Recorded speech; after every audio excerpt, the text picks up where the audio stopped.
Hello and welcome to online school India for library science. एक बार फिर से आप सभी का online school India for library science में जोरदार स्वागत है दोस्तों। मैं आपका दोस्त सुमेर सिंह कछावा, पुस्तकालय अध्यक्ष। आज की इस स्पेशल लाइव क्लास में आप सभी का स्वागत है दोस्तों। बहुत सारे कॉल, बहुत सारे मैसेज हिमाचल प्रदेश के जो लाइब्रेरी साइंस के जो स्टूडेंट्स हैं, जो बेरोजगार लाइब्रेरी साइंस के जो स्टूडेंट्स हैं हिमाचल प्रदेश से, काफ़ी दिनों से मेरे पास मैसेज और कॉल आ रहे थे कि सर हिमाचल प्रदेश में लाइब्रेरियन की वैकेंसी कब आएगी। हालांकि आप सभी को पता है कि लंबे समय से हिमाचल प्रदेश में नई लाइब्रेरियन वैकेंसी को लेकर वहाँ के बेरोजगार युवा सरकार से जो मांग भी कर रहे थे, हालांकि उनकी मांग भी पूरी भी हो गई और लेटर शिक्षा विभाग तक पहुंचा और शिक्षा विभाग ने जो है रूल्स रेगुलेशन भी बना दिया है, लेकिन आचार संहिता की वजह से वो वैकेंसी रुकी हुई है और ऐसी उम्मीद लगाई जा रही है। और वहाँ के कुछ स्टूडेंट से बात हुई थी, उन्होंने कहा कि चुनाव आचार संहिता के बाद जून जुलाई में आने की संभावना बन रही है दोस्तों। तो लास्ट तक इस वीडियो को देखो। आज हम एक ऐसे इंपॉर्टेंट टॉपिक के बारे में चर्चा कर रहे हैं जिसका नाम है लाइब्रेरी क्लासिफिकेशन स्कीम, पुस्तकालय वर्गीकरण पद्धतियां।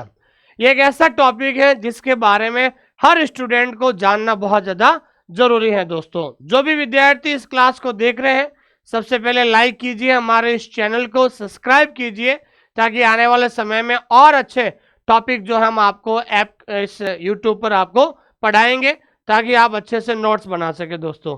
आइए शुरुआत करते हैं। सबसे पहले आज का जो टॉपिक है हिमाचल प्रदेश लाइब्रेरियन में, जिसमें संभावित पद 771 की वैकेंसी आपको देखने को मिल सकती है। तो आज का टॉपिक है लाइब्रेरी क्लासिफिकेशन स्कीम, पुस्तकालय वर्गीकरण पद्धतियां, पार्ट 1। इस क्लास को शुरू करने से पहले तमाम विद्यार्थियों को कहना चाहता हूं, जो है इस डिजिटल प्लेटफॉर्म पर जो नए हैं, नए विद्यार्थियों से कहना चाहता हूं कि आप हमारा टेलीग्राम चैनल जरूर ज्वाइन कर लीजिएगा। टेलीग्राम चैनल का नाम है OSI फॉर लाइब्रेरी साइंस। ये भारत का सबसे बड़ा लाइब्रेरी और इंफॉर्मेशन साइंस का टेलीग्राम चैनल है, जिसका लिंक हमने डिस्क्रिप्शन के अंदर दे दिया है दोस्तों। इस टेलीग्राम चैनल में पूरे भारत में लाइब्रेरी साइंस से संबंधित हर छोटी मोटी अपडेट, लाइब्रेरियन वैकेंसी की संपूर्ण जानकारी आपको टेलीग्राम चैनल पर मिल जाएगा दोस्तों। और जो विद्यार्थी भविष्य में किसी प्रकार की कंपटीशन एग्जाम की तैयारी करना चाहता है, लाइब्रेरियन की कंपटीशन एग्जाम की, उनसे मैं कहना चाहता हूं कि आप हमारा ऐप डाउनलोड करें और ऐप के अंदर जाकर फ्री कंटेंट जरूर देखें। क्या देखें दोस्तों? फ्री कंटेंट जरूर देखें। और अधिक जानकारी के लिए दिए गए नंबर पे आप कभी भी कॉल कर सकते हैं। अगर आपको कुछ पूछना है या कोई मैसेज है तो आप मैसेज या कॉल इस नंबर पे कर सकते हैं दोस्तों।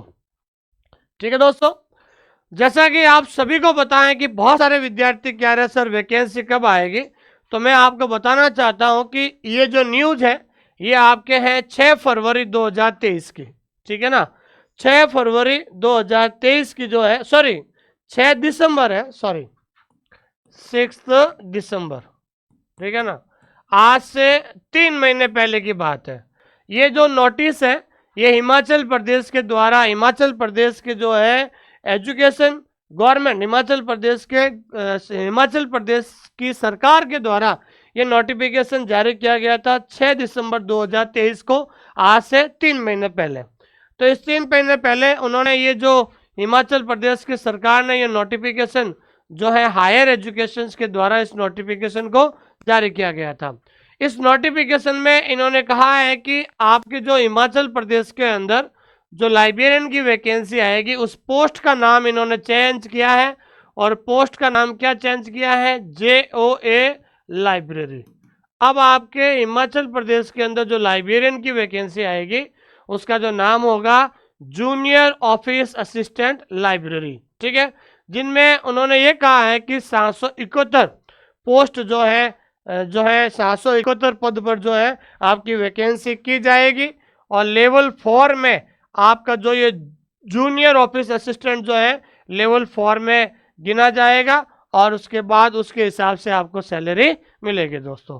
तो ये बात है आज से 3 महीने पहले हिमाचल प्रदेश में एजुकेशन डिपार्टमेंट के द्वारा आपके रूल्स रेगुलेशन तैयार हो गए थे, लेकिन चुनाव आचार संहिता की वजह से भर्ती रुकी हुई है और वहाँ के स्टूडेंट से बता रहे हैं कि बहुत जल्द चुनाव आचार संहिता के बाद जो है ये नोटिफिकेशन पूरा जो है पब्लिकली जारी हो जाएगा दोस्तों। ठीक है दोस्तों, तो थैंक यू वेरी मच, बहुत बहुत धन्यवाद आप सभी लोगों का कि आपने मुझे इतना प्रेम और स्नेह दिया है दोस्तों। दोस्तों आज हम एक ऐसा टॉपिक पढ़ने जा रहे हैं जो हमेशा परीक्षा के अंदर पूछा जाता है दोस्तों। तो समझ लीजिए बहुत सारे विद्यार्थी जो है आपका सिलेबस के अंदर जो है आप BLS या DLS करते हो तो वहाँ पर एक स्पेशली सब्जेक्ट होता है क्लासिफिकेशन और कैटलॉग। तो आज हम क्लासिफिकेशन के बारे में पढ़ने जा रहे हैं, वर्गीकरण। क्योंकि आपको पता है कि पूरे वर्ल्ड में बहुत सारी लाइब्रेरी है, लेकिन उस लाइब्रेरी के अंदर बहुत सारी किताबें हैं, लेकिन उन किताबों को सुचारू रूप से व्यवस्थित करने के लिए ताकि कोई भी नया यूजर आता है तो नया यूजर जो है कम समय में उस किताब को ढूंढ पाए, तो उस किताब को जल्द से जल्द उस नए यूजर को मिले। तो इसकी व्यवस्था के लिए पूरे वर्ल्ड में हर लाइब्रेरी के अंदर एक अलग अलग क्लासिफिकेशन स्कीम चलती है दोस्तों। पुस्तकालय वर्गीकरण पद्धति का प्रयोग किया जाता है। तो वर्ल्ड में सबसे ज्यादा वर्गीकरण पद्धति का प्रयोग किया जाता है DDC, डिवे डेसिमल का प्रयोग किया जाता है। कई भारत में CC कोलन क्लासिफिकेशन वर्गीकरण पद्धति का भी प्रयोग किया जाता है। तो आज हम पढ़ेंगे दोस्तों कि हमारे सिलेबस के अंदर कौन कौन सी वर्गीकरण पद्धतियां हैं, लाइब्रेरी साइंस के अंदर कौन कौन सी वर्गीकरण पद्धतियां हैं, उनका विकास कब हुआ था, उनका विकास किसके द्वारा किया गया था, ताकि आपको आज इस बेसिक क्लास के अंदर आपको सारी लाइब्रेरी क्लासिफिकेशन स्कीम वर्ल्ड में जितने भी पुस्तकालय वर्गीकरण पद्धतियां हैं उनका एक इंट्रोडक्शन आज हम आप लोगों को पढ़ाने जा रहे हैं दोस्तों। तो आइए शुरुआत करते हैं आज का जो टॉपिक है हमारा, और उस टॉपिक का नाम है लाइब्रेरी क्लासिफिकेशन स्कीम। ठीक है दोस्तों, आज हम टॉपिक पढ़ने जा रहे हैं लाइब्रेरी क्लासिफिकेशन स्कीम। ठीक है ना, जिसको हिंदी में कहते हैं पुस्तकालय वर्गीकरण पद्धतियां। हिंदी में क्या कहते हैं दोस्तों? पुस्तकालय वर्गीकरण पद्धतियां। ठीक है, हिंदी में कहते हैं इसको पुस्तकालय वर्गीकरण की पद्धतियां। ठीक है दोस्तों, तो लाइब्रेरी क्लासिफिकेशन स्कीम जिसको हिंदी में कहते हैं पुस्तकालय वर्गीकरण की पद्धतियां कहते हैं। अब आपको पता होना चाहिए कि भाई कौन कौन सी पुस्तकालय वर्गीकरण की पद्धतियां हैं, इसको हम डिटेल से पढ़ते हैं। सबसे पहले कौन सी आई, उसके बाद कौन सी आई, तमाम वर्गीकरण जो पद्धतियां हैं वो, और लाइब्रेरी क्लासिफिकेशन स्कीम की शुरुआत कहाँ से हुई थी।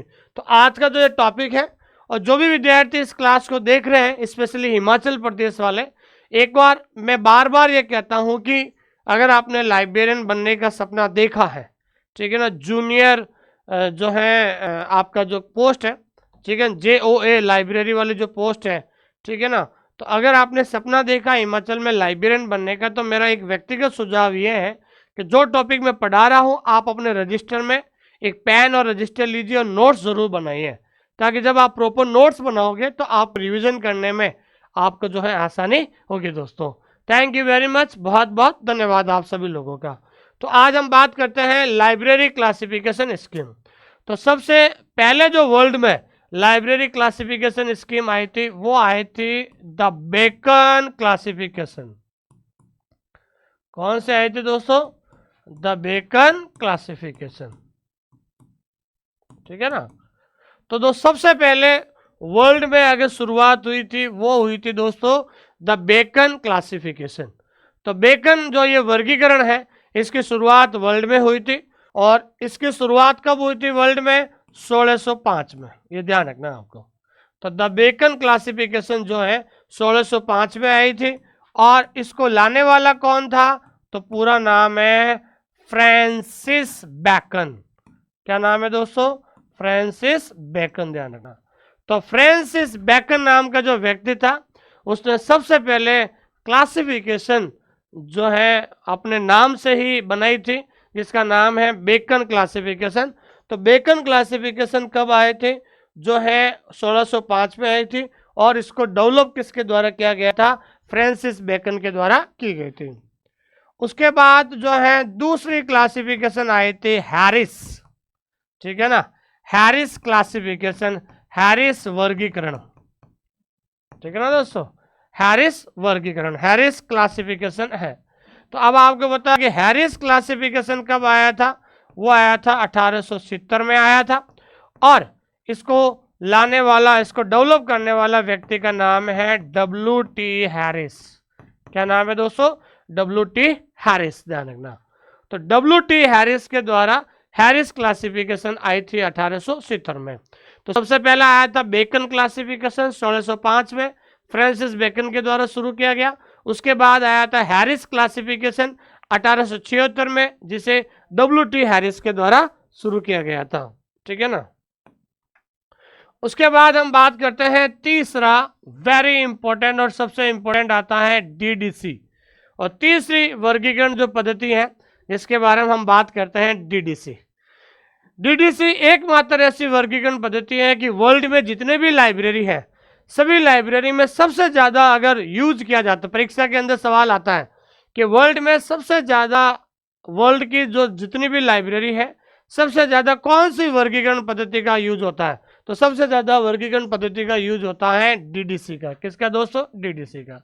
तो सबसे पहले आपको पता होना चाहिए DDC की फुल फॉर्म क्या होती है, डीवे डेसिमल क्लासिफिकेशन। तो DDC की जो फुल फॉर्म होती है दोस्तों, डीवे डेसिमल क्लासिफिकेशन। क्या होती है दोस्तों, डीवे डेसिमल क्लासिफिकेशन जो है इसकी फुल फॉर्म होती है। उसके बाद हम ये बात करते हैं कि इस DDC को किसके द्वारा डेवलप किया गया था। डेवलप का मतलब होता है विकसित किया गया था। तो विकसित करने वाला व्यक्ति का नाम है मेलविल डीवे। क्या नाम है दोस्तों, मेलविल डीवे है, ध्यान रखना, ठीक है ना। तो DDC की फुल फॉर्म होती है डीवे डेसिमल क्लासिफिकेशन। इसको डेवलप किया गया था आपको मेलविन डीवी के द्वारा, और इसको डेवलप कब किया गया था ये भी कई बार पूछा जाता है। तो इसको विकसित कौन से साल में किया गया था, इसको विकसित किया गया था 1876 में, इसको विकसित किया गया था, ठीक है दोस्तों। अब मैं आपको बता देता हूं कि ये तीन वर्गीकरण पद्धतियां हैं। तो मैं बता देता हूं कि जो ये DDC वर्गीकरण पद्धति है ये किस पर आधारित है, ये आधारित है W.T. हैरिस पर। किस पे आधारित है दोस्तों, W.T. हैरिस वर्गीकरण पद्धति पे आधारित है। और ये किस पे आधारित है, ये आधारित है बेकन क्लासिफिकेशन पर। किस पर आधारित है दोस्तों, बेकन क्लासिफिकेशन पर आधारित है, ठीक है ना। तो कई बार सवाल परीक्षा के अंदर पूछा जाता है कि DDC वर्गीकरण पद्धति किस पर आधारित है। तो DDC वर्गीकरण पद्धति जो 1870 में आई थी, W.T. हैरिस पर आधारित है।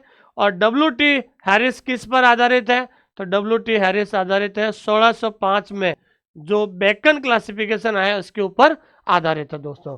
तो DDC W.T. हैरिस पर आधारित है, और W.T. हैरिस जो है बेकन वर्गीकरण पद्धति पर आधारित है दोस्तों। ये चीज आपको ध्यान में रखना है, ठीक है दोस्तों। तो DDC जो 1876 में डेवलप किया गया था और मेलविन डीवी के द्वारा डेवलप किया गया था, ये चीज आपको ध्यान में रखना है। उसके बाद चौथी जो वर्गीकरण पद्धति होती है EC। EC की फुल फॉर्म होती है एक्सपेंसिव क्लासिफिकेशन। क्या होता है दोस्तों, एक्सपेंसिव क्लासिफिकेशन, ठीक है दोस्तों। क्या होते हैं दोस्तों, एक्सपेंसिव क्लासिफिकेशन।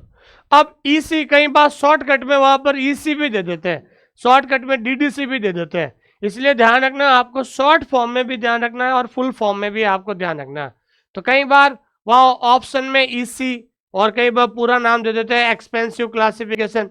तो आपको पता होना चाहिए कि एक्सपेंसिव क्लासिफिकेशन को डेवलप यानी विकसित कब किया गया था, तो विकसित किया गया था 1891 में। किसके द्वारा, 1891 में। और दूसरा जो सवाल बनता है कि इसको किसके द्वारा विकसित किया गया था, इसको विकसित किया गया था CA कटर के द्वारा। किसके द्वारा दोस्तों, CA कटर के द्वारा जो है इसको विकसित किया गया था। तो यह आपके चौथी वर्गीकरण पद्धति हो गई दोस्तों, ठीक है। उसके बाद हम बात करते हैं पांचवा। अब EC के बाद कौन सी वर्गीकरण पद्धति आई है, ये सवाल कई बार पूछा जाता, तो ध्यान रखना है। अगली जो वर्गीकरण पद्धति है वो है LCC। LCC की फुल फॉर्म होती है library of Congress, library of Congress classification. क्या है दोस्तों? Library of Congress classification. ठीक है दोस्तों, तो लाइब्रेरी ऑफ कांग्रेस जो क्लासिफिकेशन है, ये आपकी जो है पांचवी वर्गीकरण पद्धति है।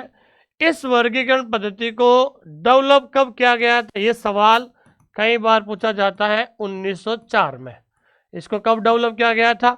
1904 में इसको डेवलप किया गया था। अब यहाँ पर दो चीजें होती हैं कि इसको डेवलप किसके द्वारा किया गया है। तो डेवलप अगर कोई इंस्टीट्यूट या कोई ऑर्गेनाइजेशन का नाम आता है तो इसको डेवलप किया गया था लाइब्रेरी ऑफ कांग्रेस के द्वारा।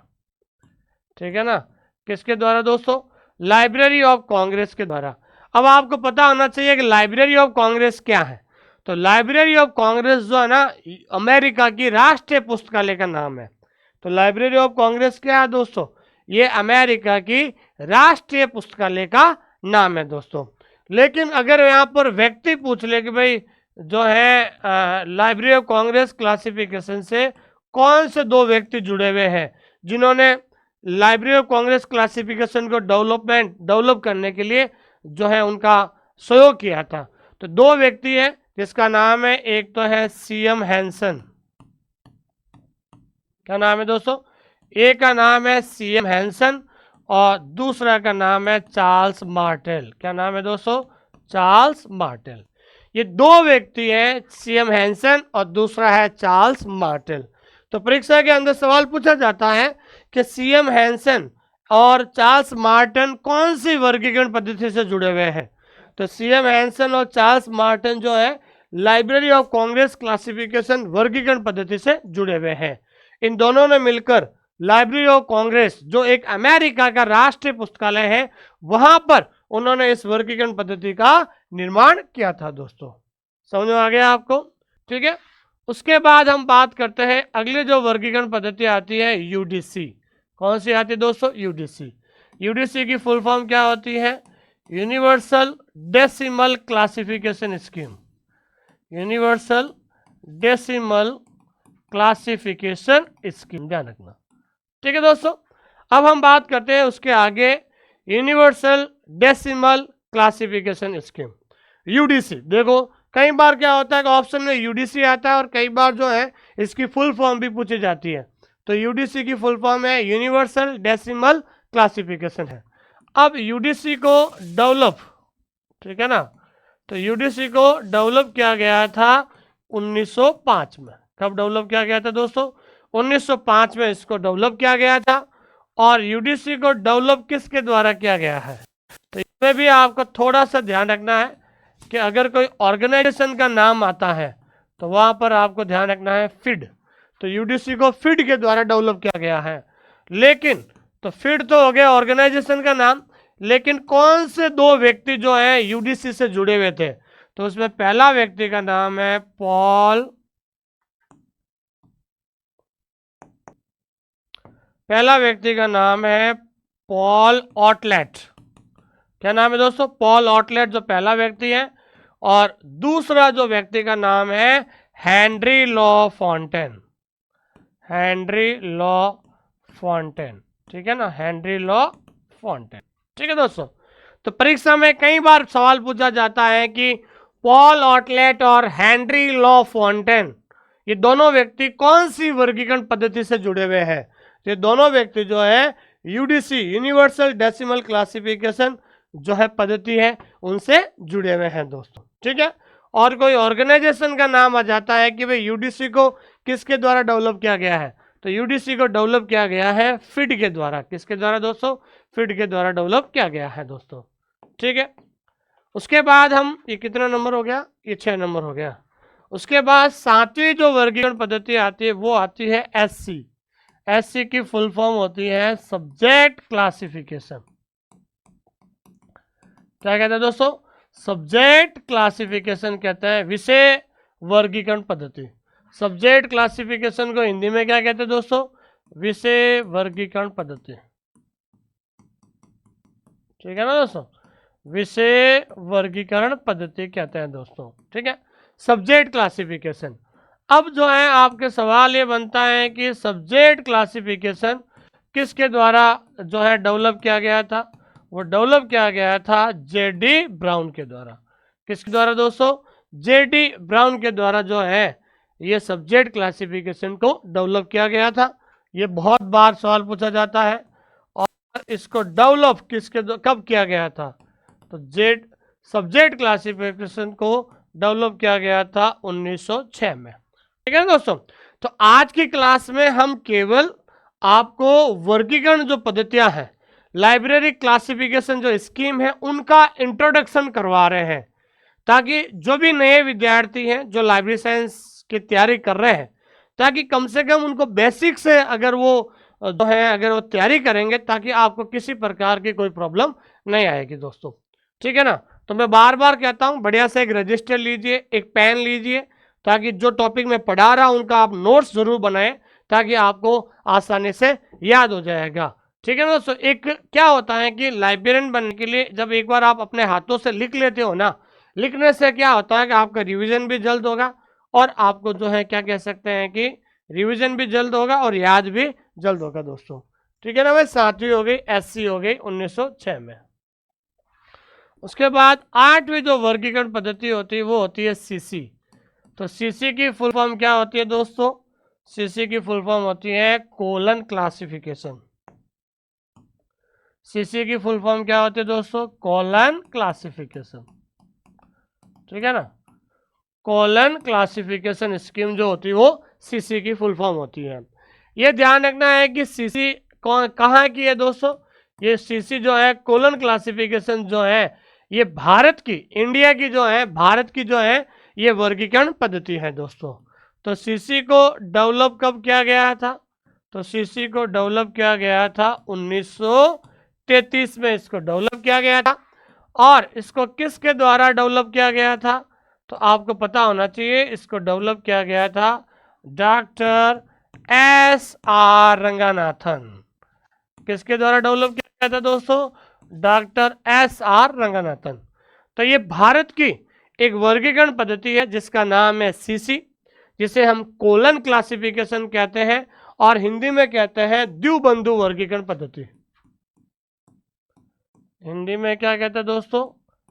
हिंदी में कहते हैं द्विबंधु वर्गीकरण पद्धति। क्या कहते हैं दोस्तों? द्विबंधु वर्गीकरण पद्धति कहते हैं। डॉक्टर एस आर रंगनाथन, जिसे भारत में फादर ऑफ लाइब्रेरी साइंस, पुस्तकालय विज्ञान के पिता की जो है उपाधि इनको दी गई है, और इन्होंने भारत में लाइब्रेरी को डेवलपमेंट करने के लिए बहुत ज़्यादा प्रयास किया था। और 1948 में दिल्ली यूनिवर्सिटी के जो वाइस चांसलर थे उनके द्वारा उनको एक टाइटल से नवाजा गया था, एक उपाधि दी गई, और उपाधि ये थी कि Ranganathan is called as the father of library science, कि रंगनाथन को पुस्तकालय विज्ञान का जनक कहा जाता है। ये चीज आपको ध्यान रखना। सीसी आ गई आपके। ठीक है ना? तो कोलन क्लासिफिकेशन हो गई आपके 8वीं वर्गीकरण पद्धति हो गई है। अब हम बात करते हैं आगे 9th। तो कोलन क्लासिफिकेशन के बाद जो 9th जो वर्गीकरण पद्धति आती है वो आती है दोस्तों आपके बीसी। अब ध्यान रखना है, बीसी की फुल फॉर्म में बहुत ज्यादा कंफ्यूज हो जाता है। तो बीसी में ध्यान रखना, बी से क्या होगा? बिब्लियोग्राफिक। क्या होगा दोस्तों? Bibliographic classification. क्या होगा दोस्तों? बिब्लियोग्राफिक क्लासिफिकेशन होगा, ध्यान रखना। बहुत सारे विद्यार्थी वहां पर ऑप्शन में बिब्लियोग्राफी होता है, बायोलॉजी होता है, लेकिन आपको पता होना चाहिए बीसी का मतलब होता है बिब्लियोग्राफिक क्लासिफिकेशन। अब ये बिब्लियोग्राफिक जो है क्लासिफिकेशन कब आया था? तो बिब्लियोग्राफिक क्लासिफिकेशन आया था 1935 में। कब आया था दोस्तों? 1935 में इसको डेवलप किया गया था। और इसको डेवलप किसके द्वारा किया गया था दोस्तों? इसको डेवलप किया गया था H.E. ब्लिस के द्वारा। किसके द्वारा दोस्तों? H.E. ब्लिस नाम का एक व्यक्ति है, उसके द्वारा बिब्लियोग्राफिक क्लासिफिकेशन जो वर्गीकरण पद्धति है उसको डेवलप किया गया था दोस्तों। ठीक है ना दोस्तों? तो कितनी हो गई है? 9 वर्गीकरण पद्धति हो गए हैं। उसके बाद हम 10वीं वर्गीकरण पद्धति है जिसका नाम है LBC। तो LBC की फुल फॉर्म होती है लाइब्रेरी लाइब्रेरी बिब्लियोग्राफिकल, लाइब्रेरी बिब्लियोग्राफिकल क्लासिफिकेशन। ठीक है ना दोस्तों, क्या है दोस्तों, लाइब्रेरी बिब्लियोग्राफिकल क्लासिफिकेशन। तो एलबीसी जो है एक रशियन वर्गीकरण पद्धति है, ठीक है ना दोस्तों, और इसकी फुल फॉर्म होती है लाइब्रेरी बिब्लियोग्राफिकल क्लासिफिकेशन होती है। ठीक है, ये एक इट इज एन रशियन, ठीक है ना, ये एक क्या है दोस्तों, रशियन क्लासिफिकेशन स्कीम है। एक रूस देश है ना, उसकी जो है ये वर्गीकरण पद्धति है। क्या है दोस्तों, रूस देश की क्या है ये वर्गीकरण पद्धति है दोस्तों। रशियन का मतलब रूस देश की वर्गीकरण पद्धति है। इसको जो डेवलप है, इसको डेवलप किया गया था 1959 में। कब डेवलप किया गया था दोस्तों, 1959 में इसको डेवलप किया गया था। और इसको डेवलप किया गया था किसके द्वारा, तो डेवलप किया गया था मॉस्को के अंदर एक लाइब्रेरी है जिसका नाम है लेनिन स्टेट लाइब्रेरी। क्या नाम है दोस्तों, लेनिन स्टेट लाइब्रेरी। और रूस देश की जो राजधानी है वो क्या है दोस्तों, मॉस्को। ठीक है ना, तो रूस देश की राजधानी है जिसका नाम है मॉस्को। मॉस्को में स्थित है लेनिन स्टेट लाइब्रेरी के द्वारा लाइब्रेरी बिब्लियोग्राफिकल क्लासिफिकेशन को क्या किया गया दोस्तों, उसको डेवलप किया गया था दोस्तों, उसको डेवलप किया गया था। ठीक है ना दोस्तों, तो उसको 1959 में इसको क्या किया गया था दोस्तों, जो है डेवलप किया गया था। उसके बाद अगली जो वर्गीकरण पद्धति आती है RIC। क्या आती है दोस्तों, RIC। तो RIC की फुल फॉर्म होती है राइडर्स इंटरनेशनल क्लासिफिकेशन। क्या नाम है दोस्तों, राइडर्स इंटरनेशनल क्लासिफिकेशन है। ठीक है, तो राइडर्स इंटरनेशनल क्लासिफिकेशन को कब डेवलप किया गया था, वो डेवलप किया गया था 1961 में। याद रखना आपको, कब डेवलप किया गया था, 1961 में इसको डेवलप किया गया था। और इसको डेवलप किसके द्वारा किया गया था दोस्तों, इसको डेवलप किया गया था एफ राइडर, एक व्यक्ति का नाम है दोस्तों एफ राइडर। ठीक है ना, तो एफ राइडर नाम का जो एक व्यक्ति है उसके द्वारा जो है राइडर इंटरनेशनल क्लासिफिकेशन जो है डेवलप किया गया था। आपने कई बार देखा होगा कि जो व्यक्ति होता है उसका जो पीछे जो सरनेम होता है ना, सरनेम के आधार पर उसका क्लासिफिकेशन का नाम पड़ जाता है। जैसे विलियम डीवे है, नहीं सॉरी मेलविन डीवे है तो डीवे डेसिमल क्लासिफिकेशन हो गया। उसी तरीके से एफ राइडर है तो राइडर्स इंटरनेशनल क्लासिफिकेशन हो गया। तो कुछ ऐसे व्यक्ति है जिनके सरनेम के आधार पर क्लासिफिकेशन स्कीम का नाम पड़ जाता है दोस्तों। और उसके बाद हम आगे बात करते हैं दोस्तों 12वीं वर्गीकरण पद्धति। ठीक है ना, तो 12वीं वर्गीकरण पद्धति का नाम है BSO। तो ठीक है ना, BSO की फुल फॉर्म होती है board system of ordering, board system of ordering. ध्यान रखना, क्या है दोस्तों, board system of ordering, BSO। BSO जिसकी फुल फॉर्म होती है ब्रॉड सिस्टम ऑफ ऑर्डरिंग। ठीक है ना, ये कई बार इस फुल फॉर्म में बहुत ज़्यादा विद्यार्थी कंफ्यूज हो जाते हैं। और इसको डेवलप किया गया था, तो डेवलप किया गया था 1978 में इसको डेवलप किया गया था। और इसको डेवलप किसके द्वारा किया गया था, तो डेवलप किया गया था, आपके ध्यान रखना है, फीड ऑब्लिक यूनेस्को। ठीक है ना, फीड ऑब्लिक यूनेस्को के द्वारा जो है इसको डेवलप किया गया था। अब BSO एक वर्गीकरण पद्धति है जो 1978 में आई थी, फीड ऑब्लिक यूनेस्को के द्वारा इसको डेवलप किया गया था। इसमें 2 व्यक्ति भी जुड़े हुए थे, व्यक्ति का नाम भी कई बार पूछा जाता है, J कोर्ट्स और GA लॉयड के द्वारा। तो ध्यान रखना है कि अगर कोई व्यक्ति का नाम पूछ ले इसमें तो डेवलप्ड बाय, तो डेवलप्ड बाय में ध्यान रखना एक तो आता है J कोर्ट्स, याद रखना वेरी इंपॉर्टेंट है। क्या नाम है दोस्तों, J कोर्ट्स, और दूसरा व्यक्ति का नाम है GA लॉयड। क्या नाम है दोस्तों, GA लॉयड। तो कई बार पूछा जाता है परीक्षा के अंदर J कोर्ट्स और GA लॉयड जो व्यक्ति हैं कौन सी वर्गीकरण पद्धति से संबंध है, तो उनका जो संबंध है वो बीएसओ वर्गीकरण पद्धति से संबंध है दोस्तों। तो आपके पुस्तकालय विज्ञान में कुल 12 वर्गीकरण पद्धतियां हैं, जो आज मैंने इस छोटी सी क्लास के अंदर उनका इंट्रोडक्शन करवाया, ताकि आपको पता चले कि भाई हम वर्गीकरण पद्धति हम पढ़ रहे हैं तो वर्गीकरण पद्धतियां कौन कौन सी होती हैं, ताकि हमें पता तो चले कि ताकि हमें कौन कौन सी वर्गीकरण पद्धतियों को डिटेल से पढ़ना है, सवाल कैसे बनते हैं, तमाम ये छोटी मोटी जो चीज़ें हैं जो आपको यहाँ पर देखने को मिलेगी दोस्तों। ठीक है दोस्तों, तो आज हम जो ये आपका क्लासिफिकेशन वर्गीकरण पद्धतियां हैं, जिसका आज हमने पार्ट 1 लेकर आए हैं। सेकंड पार्ट के अंदर हम क्या करेंगे, इस टॉपिक से संबंधित कुछ इंपॉर्टेंट क्वेश्चंस करवाएंगे। जो आज वर्गीकरण पद्धतियां हमने पढ़ाई हैं, इसमें सवाल कैसे बनते हैं परीक्षा के अंदर, उन सवालों का जो है हम आपको सेकंड पार्ट 1 तो इंट्रोडक्शन हो गया है, पार्ट 2 के अंदर हम जो है इसका जो है सेकंड पार्ट के अंदर इस टॉपिक से संबंधित हम बहुत सारे जो है क्वेश्चंस आपको सेकंड पार्ट में लेकर आएंगे, ताकि जो आपने ये नोट्स बनाए हैं कि सवाल कैसे बनते हैं परीक्षा के अंदर, उन तमाम सवालों को हम बहुत जल्द इस क्लास के बाद हम पार्ट 2 लेकर आएंगे दोस्तों। उसके बाद मैं बताना चाहता हूं कि सबसे पहले आप सभी लोगों को बहुत बहुत धन्यवाद देना चाहता हूं कि आप लोगों ने मेरी दोनों किताबों को बहुत ज़्यादा प्रेम और स्नेह दिया है।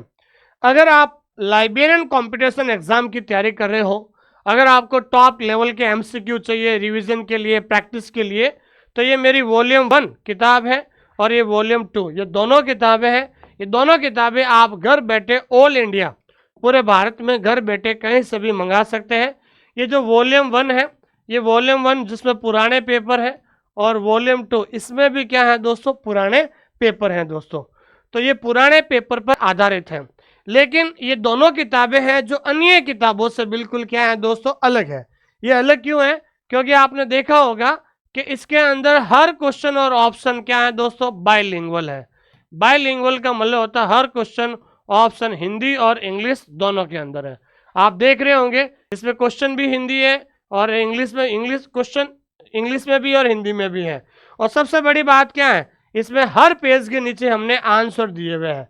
क्या कई किताबों के अंदर आंसर सबसे पीछे दिए हुए होते हैं, कई किताबों के अंदर क्वेश्चन के सामने दे देते हैं, तो स्टूडेंट्स को बहुत ज़्यादा प्रॉब्लम आती है पढ़ने में। लेकिन हमने एक ही पेज के नीचे और अच्छी क्वालिटी के पेपर में दिए हैं, ताकि आपको जो है एग्जाम से पहले रिवीजन करने में आपको बहुत ज़्यादा मज़ा आएगा दोस्तों। ठीक है ना। अधिक जानकारी के लिए जोधपुर में जो है इस किताब का मुख्य वितरक है राजदीप बुक डिपो है। ठीक है ना, राजदीप बुक डिपो है। और अगर आपको बुक ऑर्डर करना है, क्या करना दोस्तों, बुक ऑर्डर करना है, तो बुक ऑर्डर करने के लिए आपको जो एक ऐप है, ऐप डाउनलोड कर लीजिए। ठीक है ना, ऐप डाउनलोड करना होगा। ऐप का नाम है my book pickup, my book pickup. तो माई बुक पिकअप ऐप के माध्यम से आप जो है इस किताब को घर बैठे कहीं भी मंगा सकते हैं दोस्तों। और अगर आपको किसी प्रकार की कोई जो है सवाल पूछना है या किसी प्रकार का कोई डाउट है, तो आप इस दिए गए नंबर पे आप कभी भी कॉल कर सकते हो, 8949992361। इस दिए गए नंबर पे आप कभी भी कॉल कर सकते हो, 8949992361। इस नंबर पे आपको तमाम जानकारी आपको मिलेगी, ताकि आपको किसी प्रकार का कोई प्रॉब्लम नहीं रहेगा दोस्तों। ठीक है दोस्तों, जो भी विद्यार्थी इस डिजिटल प्लेटफॉर्म पर नए हैं, उनसे मैं कहना चाहता हूं इस चैनल को सब्सक्राइब करें, ताकि आने वाले समय में आपको बहुत सारी छोटी मोटी अपडेट आपको मिलती रहेगी दोस्तों। और आज की ये क्लास कैसी लगी है आपको, तो आप पॉजिटिव कमेंट जरूर लिखना दोस्तों, क्योंकि आपके कमेंट जो है, आपके जो पॉजिटिव कमेंट मुझे प्रेरित करेगा कि मैं इसका जो सेकंड पार्ट है बहुत जल्द लेकर आऊँगा दोस्तों। सेकंड पार्ट जो है बहुत जल्द लेकर आऊँगा। जो आज मैंने पढ़ाया है इससे संबंधित कुछ इंपॉर्टेंट क्वेश्चंस के बारे में हम डिस्कस करेंगे, ताकि आपको मज़ा आएगा जब आप टॉपिक पढ़ते हो। टॉपिक के बाद हाथों हाथ जब एमसीक्यू सॉल्व करते हो, तो आपके अंदर एक कॉन्फिडेंस, एक आत्मविश्वास आता है कि हाँ, ये टॉपिक मैंने पढ़ा है और इस टॉपिक से संबंधित जितने भी क्वेश्चन बने हैं ऑब्जेक्टिव लेवल के, और मैंने इन सारे क्वेश्चन को सॉल्व किया है, तो आपके अंदर एक पॉजिटिव एनर्जी आएगी, पॉजिटिव जो है कॉन्फिडेंस आएगा दोस्तों। थैंक यू वेरी मच, बहुत बहुत धन्यवाद आप सभी लोगों का एक पॉजिटिव कमेंट कीजिए, इस चैनल को सब्सक्राइब कीजिए और इस क्लास को अपने दोस्तों के साथ ज़रूर शेयर कीजिए, अपने ग्रुप के अंदर ज़रूर शेयर कीजिए ताकि उनको भी पता चले दोस्तों। Thank you very much. और हिमाचल प्रदेश में जब भी वैकेंसी आएगी इसका नोटिफिकेशन जल्द आउट होगा, तो उसके जो समाचार है हम आपको उसकी जो न्यूज़ है नोटिफिकेशन की, हमारा टेलीग्राम चैनल जिसका लिंक हमने दे दिया नीचे, वहाँ से टेलीग्राम चैनल ज्वाइन कर लीजिए और दूसरा हमारा यूट्यूब चैनल सब्सक्राइब कर लीजिए ताकि आने वाले समय में आपको हर छोटी मोटी अपडेट मिलती रहेगी दोस्तों। थैंक यू वेरी मच, बहुत बहुत धन्यवाद आप सभी लोगों का। आप इसी तरीके से मेरे साथ जुड़े रहिए, हम आपको अच्छा सा कंटेंट देंगे ताकि अगले 4-6 महीने में आप जो अगर लाइब्रेरी साइंस से जुड़ोगे तो बहुत जल्द आप जो है लाइब्रेरियन बन जाओगे। थैंक यू वेरी मच, बहुत बहुत धन्यवाद आप सभी लोगों का। Thank you.